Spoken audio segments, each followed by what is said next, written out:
भारत, सोने की चिड़िया, हमेशा से अमीर रहा है। इसकी दौलत ने सदियों से दुनिया भर के लोगों को अपनी तरफ खींचा है। 1400 के आसपास यूरोप में एक नया युग शुरू हुआ, खोज का युग। यही वो समय था जब पुर्तगाली नए समुद्री रास्ते खोजते हुए भारत की धरती पर पहली बार कदम रखा। पुर्तगाली व्यापार करने आए थे, मगर जल्द ही उन्होंने इस उपमहाद्वीप में अपनी जड़ें जमाना शुरू कर दी। गोवा, दमन और दीव जैसे इलाकों पर उनका कब्जा हो गया। उनके बाद डच, ब्रिटिश, डेनिश और फ्रेंच भी भारत पहुंचे। हर कोई भारत के धन में से हिस्सा चाहता था। पुर्तगाली सबसे पहले आए थे और उन्होंने मसालों के व्यापार पर अपना नियंत्रण जमाने की कोशिश की। उन्होंने गोवा को अपना मुख्य केंद्र बनाया और स्थानीय राजाओं के साथ समझौते किए। डच भी पीछे नहीं रहे। उन्होंने अपनी ईस्ट इंडिया कंपनी बनाई और मसालों के व्यापार में अपना दबदबा बनाने लगे। हालांकि डच और पुर्तगाली दोनों को एक नई ताकत का सामना करना पड़ा, British east India company. British east India company शुरुआत में एक व्यापारिक कंपनी थी, लेकिन धीरे धीरे उसने अपनी राजनीतिक महत्वाकांक्षाओं को दिखाना शुरू कर दिया।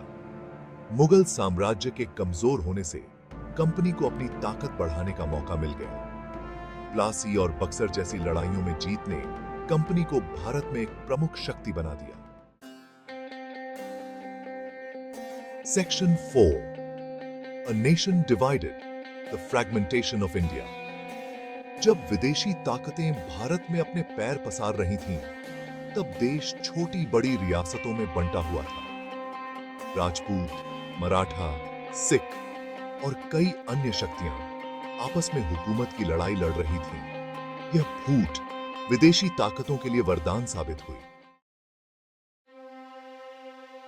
Section 5, The burden of opulence, rulers and their excesses। कई रियासतों के राजा विलासिता और मौज मस्ती में डूबे हुए थे। उनके महल सोने और चांदी से सजे थे। उनकी दावतों में शराब की नदियां बहती थीं। आम जनता गरीबी और शोषण का शिकार थी। किसानों से बहुत ज्यादा कर वसूला जाता था और व्यापारियों को भारी कर देना पड़ता था। Section 6, Conclusion, Towards a Unified Destiny। विदेशी ताकतों का आगमन और भारत का बिखराव इस देश के इतिहास में एक महत्वपूर्ण मोड़ साबित हुआ। इन घटनाओं ने भारत के लोगों को एक नई चुनौती दी, एक ऐसी चुनौती जिसने उन्हें एक साथ आने और अपनी किस्मत खुद लिखने के लिए प्रेरित किया।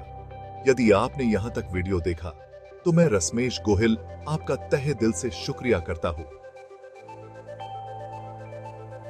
यदि आपको ऐसी रोचक ऐतिहासिक वीडियोस पसंद है, तो कृपया हमारी चैनल गांधीयन वाइब्स को सब्सक्राइब करें, ताकि हमें आपकी पसंद के वीडियोस बनाते रहे। आपकी लाइक, फॉलो, सब्सक्राइब हमारे लिए बहुत ज्यादा मायने रखती है। चलो तो फिर मिलते हैं और एक रोचक वीडियो के साथ। जय हिंद।